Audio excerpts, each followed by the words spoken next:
নমস্কাৰ ষ্টুডিঅ'ত মই প্ৰিয়ংকা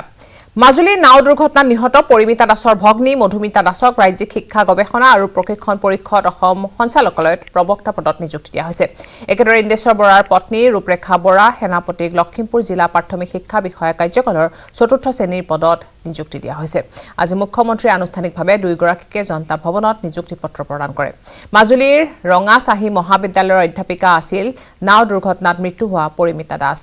10 ডিসেম্বৰত অসম চৰকাৰৰ কেবিনেটত লোৱা হৈছিল দুইগৰাকীৰ নিযুক্তিৰ সিদ্ধান্ত এটো এটা অতি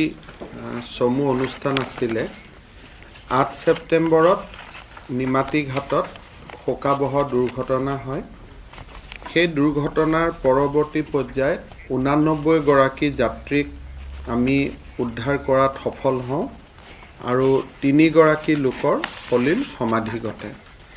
তাৰ ভিতৰত আমাৰ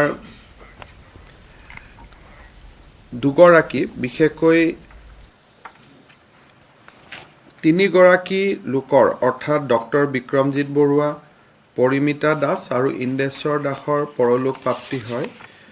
বিক্ৰমজিৎ বৰুৱা ডক্টৰ আছিল আৰু তাৰ পৰিপ্ৰেক্ষিতত তেখেতৰ পত্নীয়ে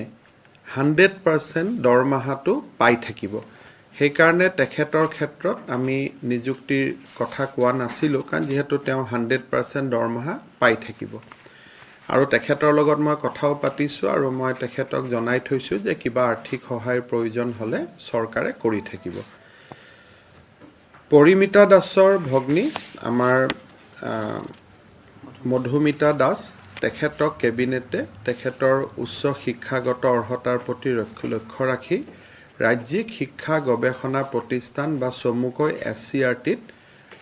অধ্যাপিকাৰ পদ এটাত আমি তেখেতক আজি নিযুক্তি দিছো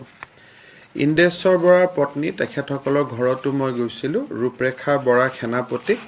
ঘৰৰ একেবাৰে লগতে শিক্ষা বিভাগত আমি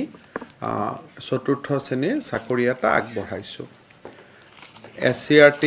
আমাৰ শিক্ষা বিভাগৰ মই ধন্যবাদ জনাইছো তেখেতসকলে আমাক এই ক্ষেত্ৰত সহায় কৰাৰ কাৰণে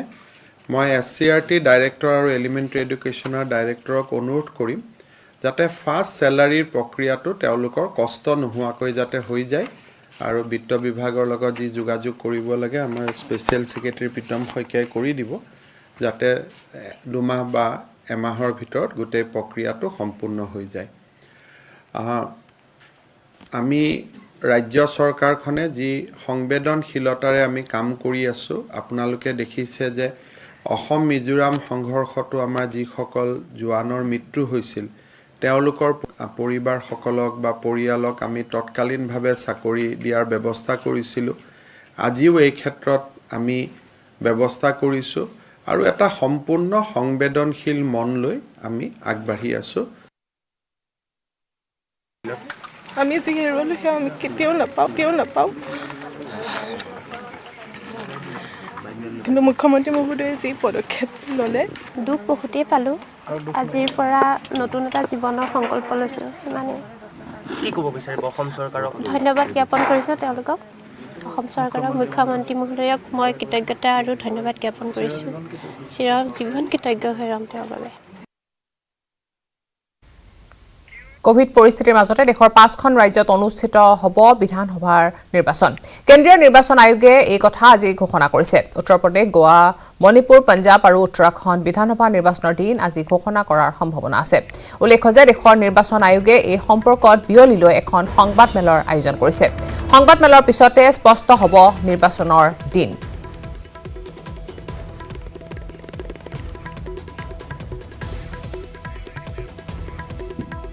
এই সন্দৰ্ভত আমি কথা পাতিম আমাৰ এছ'চিয়েট এডিটৰ পাৰ্থজ্যোতি বৰাৰ সৈতে পাৰ্থজ্যোতি বৰা আপোনাৰ ওচৰলৈ আহিছোঁ আৰু এই সন্দৰ্ভত আপোনাৰ পৰা জানিব বিচাৰিম যেহেতু দেশৰ 5খন ৰাজ্যত অনুষ্ঠিত বিধানসভা নিৰ্বাচনৰ কেন্দ্ৰীয় নিৰ্বাচন আয়োগে আজি এই কথা ঘোষণা কৰিছে যে অনুষ্ঠিত হ'ব বিধানসভাৰ নিৰ্বাচন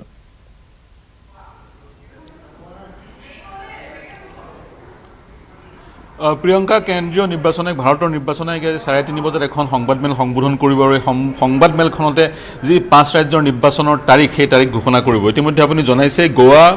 পাঞ্জাব, মণিপুৰ, উত্তৰ প্ৰদেশ আৰু উত্তৰাখণ্ডৰ বিধানসভাৰ নিৰ্বাচন অনুষ্ঠিত হ'ব আৰু সেই পাঁচখন ৰাজ্যৰ বিধানসভাৰ নিৰ্বাচনৰ যি তাৰিখ সেই তাৰিখ আজি নিৰ্বাচন আয়োগে ঘোষণা কৰিব। দেশৰ নিৰ্বাচন আয়ুক্ত চিফ ইলেকশ্যন কমিশ্যনাৰ সুশীল চন্দ্ৰাই এই সংবাদমেল সম্বোধন কৰিব আৰু তেওঁক সহযোগ কৰিব দুগৰাকী ডেপুটি ইলেকশ্যন কমিশ্যনাৰ আছে তেওঁলোকে সহযোগ কৰিব আৰু তাৰ পিছতে আমি গম পাম এই 5 ৰাজ্যৰ নিৰ্বাচনৰ তাৰিখ। বিগত সময়ত দেখা পোৱা গৈছিল দেশত উদ্ভৱ সৃষ্টি হোৱা কৰোনা সম্বন্ধীয় কোভিড পৰিস্থিতিৰ কাৰণে নিৰ্বাচন পিছুৱাই দিয়াৰ কিছু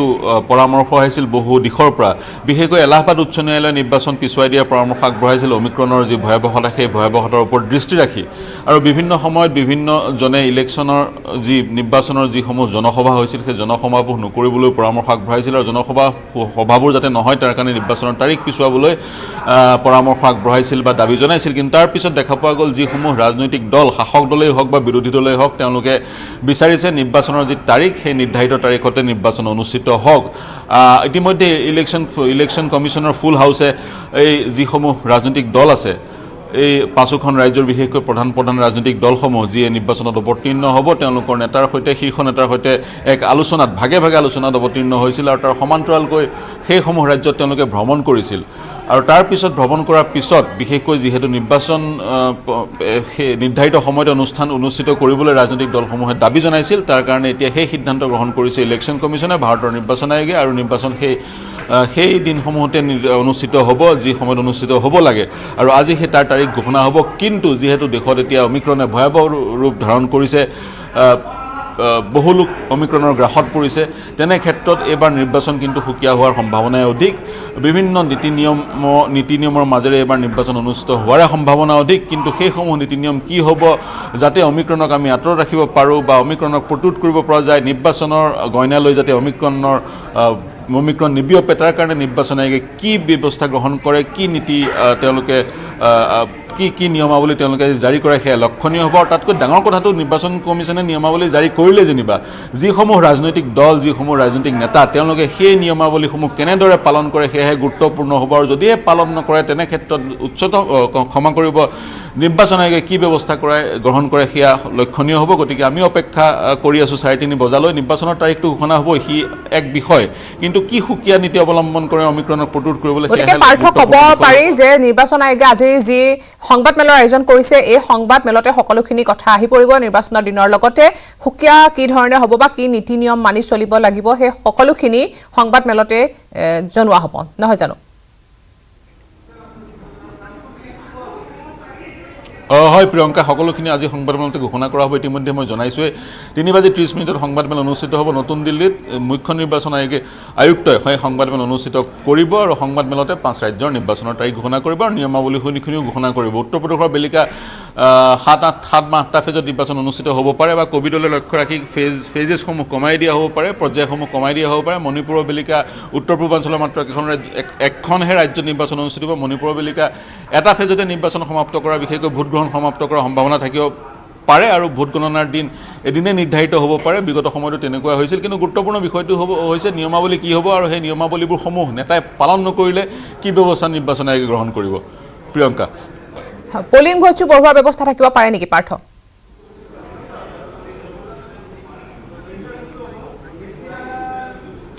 প্ৰিয়ংকা প্ৰশ্নটো আপোনাৰ নুশুনিলোঁ। হয় পলিং ভোটৰ ব্যৱস্থা হ'ব পাৰে নেকি? প্ৰিয়ংকা কি ধৰণৰ নিয়মাৱলী দিয়ে সেয়া আমি অপেক্ষা কৰিব লাগিব। বিশেষকৈ ভেকচিনৰ ক্ষেত্ৰত কিছু নিয়মাৱলী আহিব পাৰে। বিশেষকৈ সেই ৰাজ্যসমূহক ইতিমধ্যে নিৰ্দেশ দিছে ইলেকশ্যন কমিশ্যনে নিৰ্বাচন আয়োগে যে তেওঁলোকে বিশেষকৈ যিসকল 18 বছৰ ঊৰ্ধ্বৰ লোক সেই লোকসকলক সম্পূৰ্ণৰূপে ভেকচিনেট কৰাৰ অৰ্থাৎ 2টা পালি তেওঁলোকক দিয়াৰ ব্যৱস্থা কৰক নিৰ্বাচনৰ আগে। গতিকে তেনেধৰণৰ নিৰ্দেশনাৱলী আহিব পাৰে আৰু সেয়া ডিপেণ্ড কৰিব আজি প্ৰেছ কনফাৰেন্সখনত কি মন্তব্য কি বক্তব্য বা কি নিৰ্দেশ ইলেকশ্যন কমিশ্যনে দিয়ে। ধন্যবাদ জনাইছো পাৰ্থ। পুনৰ জনাইছো উত্তৰ প্ৰদেশ গোৱা মণিপুৰ পাঞ্জাব আৰু উত্তৰাখণ্ডৰ বিধানসভা নিৰ্বাচনৰ দিন আজি ঘোষণা কৰাৰ সম্ভাৱনা আছে। দেশৰ নিৰ্বাচন আয়োগে এই সম্পৰ্কত বিয়লিলৈ এখন সংবাদমেলৰ আয়োজন কৰিছে। 3:30 বজাত এই সংবাদমেলৰ আয়োজন কৰা হৈছে আৰু সংবাদমেলৰ পিছতে স্পষ্ট হ'ব নিৰ্বাচনৰ দিনৰ লগতে সকলো সবিশেষ কথা।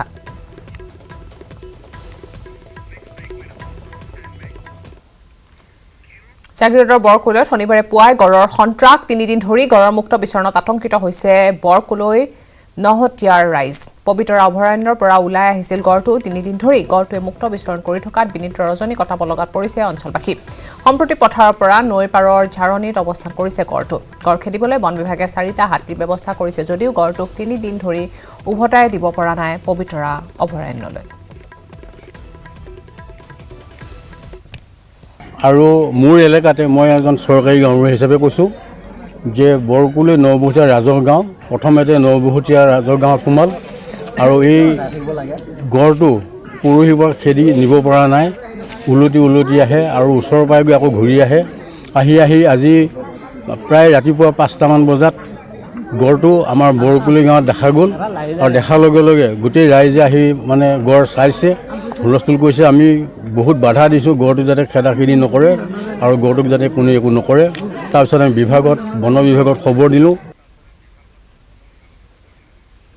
ৰাজ্যত অব্যাহত আছে চোৰাং সামগ্ৰীৰ সৰবৰাহ শুকুৰবাৰে নিশা হাইলাকান্দিৰ জামিৰা আৰক্ষী চকীৰ আৰক্ষীয়ে নিয়মীয়া তালাচীত জব্দ কৰে এখন চোৰাং ৰাসায়নিক সাৰ ভৰ্তি ট্ৰাক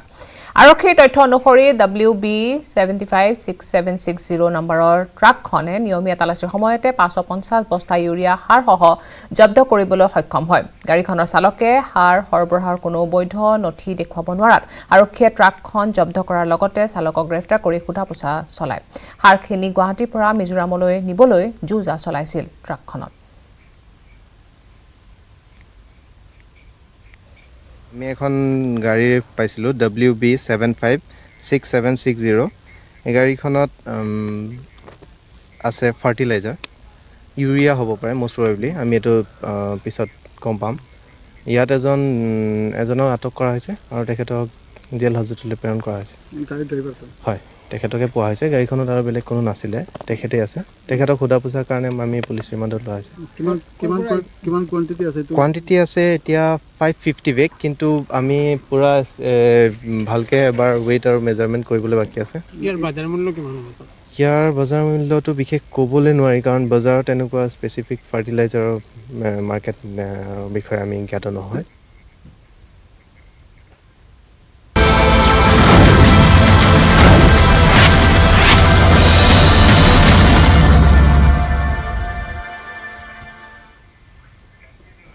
দেশত দ্ৰুতগতিত কোভিডৰ সংক্ৰমণ দেখিবলৈ পোৱা গৈছে 24 ঘণ্টাত 1,41,984 জন কোভিডত আক্ৰান্ত হৈছে এতিয়ালৈকে 40,895 জন আৰোগ্য লাভ হৈছে দেশত এদিনতে 285 জন কোভিড আক্ৰান্তৰ মৃত্যু হৈছে আৰু 24 ঘণ্টাত আক্ৰান্তৰ হাৰ 9.28% আৰোগ্যৰ হাৰ হৈছে 97.30% পুনৰ জনাইছো কোভিডৰ সংক্ৰমণ বৃদ্ধি পোৱা দেখা পোৱা গৈছে 24 ঘণ্টাত 1,41,986 জন কোভিডত আক্ৰান্ত হৈছে এতিয়ালৈকে 40,895 জনে আৰোগ্য লাভ কৰিছে দেশত এদিনতে 285 জন কোভিড আক্ৰান্তৰ মৃত্যু হৈছে আৰু 24 ঘণ্টাত আক্ৰান্তৰ হাৰ 9.28% দেখিবলৈ পোৱা গৈছে আৰোগ্যৰ হাৰ হৈছে 97.30%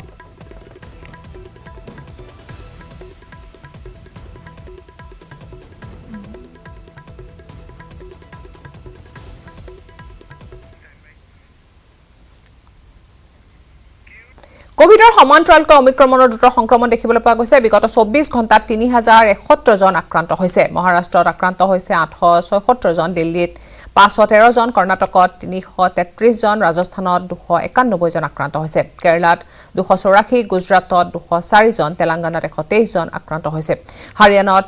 114 জন অসমত 9 জন মেঘালয়ত 4 জন মণিপুৰত 1 জন আক্ৰান্ত হোৱা দেখিবলৈ পোৱা গৈছে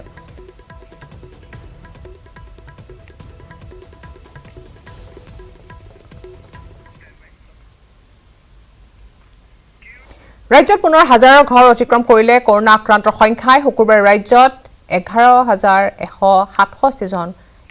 আক্ৰান্ত হৈছে কামৰূপ মহানগৰতে আক্ৰান্ত হৈছে 517 জন 3.32% বৃদ্ধি হৈছে কৰোনা আক্ৰান্তৰ সংখ্যা বিগত 24 ঘণ্টাত 2 জন কোভিড ৰোগীৰ মৃত্যু হৈছে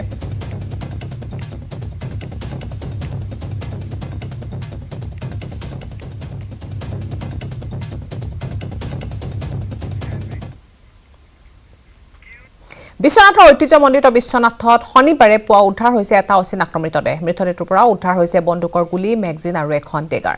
লগতে উদ্ধাৰ হৈছে 4টা বেগ 5টা মোবাইল ফোন খাদ্য সামগ্ৰী কাপোৰ জোতা আদি বহু সামগ্ৰী উমাটুমণি নদী দ্বীপৰ পিছফালে উপঙি থকা অৱস্থাত স্থানীয় ৰাইজে প্ৰত্যক্ষ কৰি নদী আৰক্ষীক খবৰ দিয়ে বিশ্বনাথ ঘাট নদী আৰক্ষী দল উপস্থিত হৈ উদ্ধাৰ কৰিছে মৃতদেহটো এতিয়াও পৰিচয় উদ্ধাৰ হোৱা নাই মৃতদেহটোৰ লগত বন্দুকৰ গুলী মেগজিন থকালৈ চাই কোনো উগ্ৰপন্থী সংগঠনৰ সদস্য হ'ব বুলি সন্দেহ প্ৰকাশ কৰিছে স্থানীয় লোকে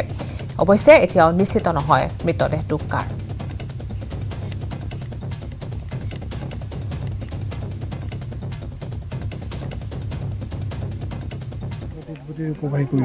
ৰিকভাৰী কৰি অনাৰ পিছত তাৰ হেৰিবোৰ বেগ পাওঁ 4টা তো বেগ 4টাত আপোনাৰ এইবোৰ বেগটো খানা তালাচ কৰি পেলাই বিভিন্ন ধৰণৰ পেণ্ট চাৰ্ট লং পেণ্ট হেৰি এইবোৰ স্পৰ্টিং পোৱা যায় 4টা বেগৰ পৰা এইখিনি পোৱা যায় আৰু মোবাইলো 5টা ৰিকভাৰী কৰা হয় তাৰপিছতে আপোনাৰ এইটো আৰু বেগখিনি এটা এটাকৈ তালাচি কৰোঁতে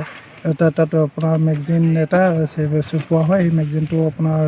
হেৰিৰে হ'ব লাগে ৰাইফলৰ হ'ব লাগে আৰু গুলি নেক্সটা পোৱা হৈছে তাৰে 4টা অৰিজিনেল বুলি অনুমান কৰা হৈছে আৰু 15টা অলপ ছাছপেক্টেড হ'লে কাৰণ হেৰি তাৰ যিটো কেপটো নতুনকৈ বনোৱা মডিফাই নিচিনা লাগিছে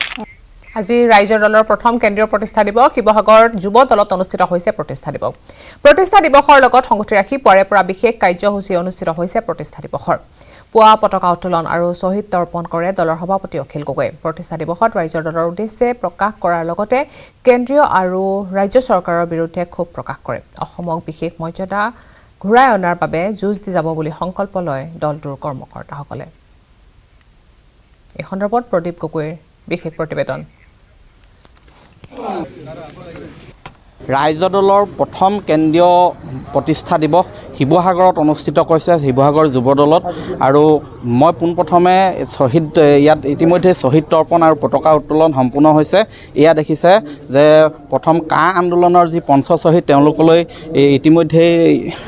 স্মৃতি তৰ্পণ কৰা হৈছে শ্ৰদ্ধাঞ্জলি জ্ঞাপন কৰা হৈছে মই বৰ্তমান পোনে